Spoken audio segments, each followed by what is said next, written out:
Assalamualaikum warahmatullahi wabarakatuh. Oke, selamat pagi, salam sejahtera bagi kita semua.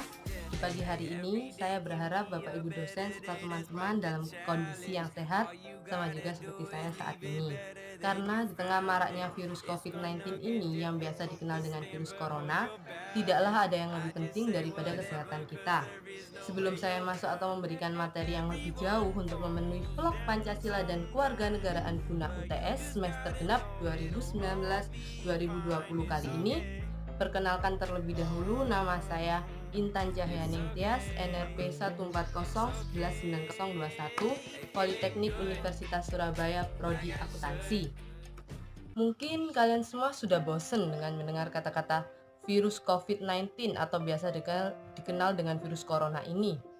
Saat ini, menurut data yang ada per 10 April 2020, jumlah kasus ini di Indonesia terkonfirmasi sudah mencapai 3.512 jiwa dan yang negatif 14.386 jiwa, yang sembuh 282 jiwa dan yang meninggal pun 306 jiwa.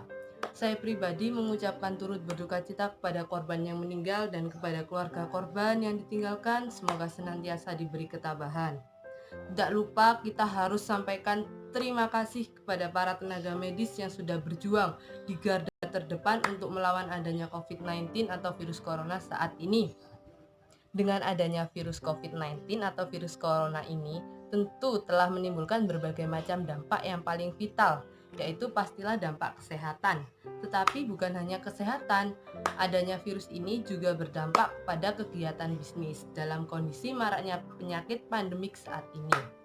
Tidak begitu sedikit masalah yang ditimbulkan karena virus COVID-19 ini atau virus corona ini, yaitu yang bisa kita amati saat ini untuk kegiatan dunia bisnis cukup sangatlah terganggu. Adanya kebijakan yang dikeluarkan pemerintah yaitu social distancing dan stay at home yang tidak memperbolehkan adanya aktivitas di luar rumah serta berkerumun. Dengan adanya hal ini kita dihimbau untuk menjaga diri, minimal dengan memakai masker dan tidak lupa mencuci tangan karena virus ini menyebar lewat udara dan sentuhan. Oleh karena itu, kita dihimbau untuk menghindari kerumunan dan menjaga jarak minimal 1 meter. Kegiatan bisnis dalam kondisi maraknya penyakit pandemik saat ini sangatlah memiriskan. Bukan hanya untuk para pembisnis kelas atas, menengah, maupun para pekerja. Dalam pengalaman yang saya lihat, yang saya dapat dari lingkungan sekitar, kondisi saat ini sangat merugikan sekali bagi para pekerja karena mereka banyak yang di lockdown, atau tidak sedikit karena virus ini para pekerja banyak yang dirumahkan. Dengan tanda kutip kata dirumahkan, mereka itu tidak dibayar sepeser pun. Lantas bagaimana dengan kehidupan mereka yang harus terus berjalan menghidupi keluarga? Mereka mendapat penghasilan karena mereka bekerja. Sedangkan saat ini, kalau mereka dirumahkan, lantas bagaimana mereka bertahan hidup? Bukan hanya untuk para pekerja, pembisnis kelas menengah maupun kelas atas pun pasti menurun penghasilannya karena para pekerja yang harusnya bisa menghasilkan suatu produk untuk dijual yang akan mendapatkan penghasilan untuk mereka.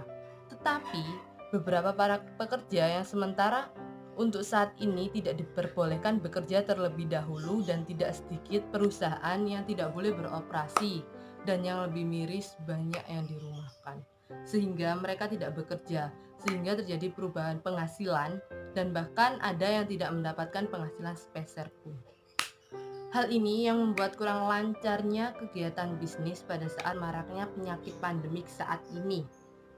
Apalagi adanya kebijakan kita harus memakai masker serta mencuci tangan serta kebutuhan kita akan hand sanitizer yang membuat kelangkaan stok karena diserbu pembeli dan juga sangat dibutuhkan oleh para tim medis. Dengan adanya hal ini juga banyak dimanfaatkan oleh pedagang yang tidak bertanggung jawab menjadikan peluang ladang bisnis yang tidak sehat. Mereka menimbun semua barang tersebut lalu menjualnya dengan harga yang tidak masuk akal. Harga tersebut bisa dinaikkan menjadi 2 kali lipat atau lebih. Sedangkan kegiatan bisnis kita sedang tidak lancar. Untuk hal ini, pada saat ini, maka dampaknya juga sampai pada sektor perekonomian warga negara Indonesia. Potensi yang sudah dimiliki oleh para pembisnis harus bisa dikembangkan, karena dengan adanya masalah ini yang menyebabkan kegiatan bisnis tidak berjalan lancar, apalagi masalah penjualan yang menurun drastis karena ini, dan juga masalah produk yang harusnya sudah dihasilkan dengan inovasi yang lebih baru, tapi tidak bisa dijalankan sesuai yang diharapkan. Oleh karena itu, para pembisnis harus mencari cara lain dengan terus berinovasi mengembangkan potensi yang sudah ada dengan yang sangat harus lebih baik lagi. Dari sinilah kita harus bisa menentukan sikap kita. Sikap kita sebagai warga negara Indonesia yang baik haruslah menaati semua kebijakan yang berlaku. Tidak cukup itu, kita harus mempunyai sikap yang pertama, kemanusiaan yang adil dan beradab dengan sesama warga negara Indonesia lainnya, dengan memegang sikap kejujuran serta keadilan. Yang kedua, sikap kerakyatan yang mendahulukan kepentingan umum di atas kepentingan pribadi, dengan meminimalisir ego yang ada pada diri kita masing-masing. Yang ketiga, memberikan dukungan serta menciptakan keadaan berkeadilan sosial dalam masyarakat dengan melakukan kegiatan sosial yang bisa membantu para masyarakat kelas bawah untuk bisa tetap mempertahankan kehidupan mereka. Juga tidak lupa untuk memperhatikan kesehatan mereka. Oke, baiklah, cukup sekian materi yang dapat saya sampaikan. Kurang dan lebihnya saya mohon maaf yang sebesar-besarnya. Wassalamualaikum warahmatullahi wabarakatuh. Oke, see you next video and bye bye. Every day can be a better day despite the challenge. All you gotta do is leave it better.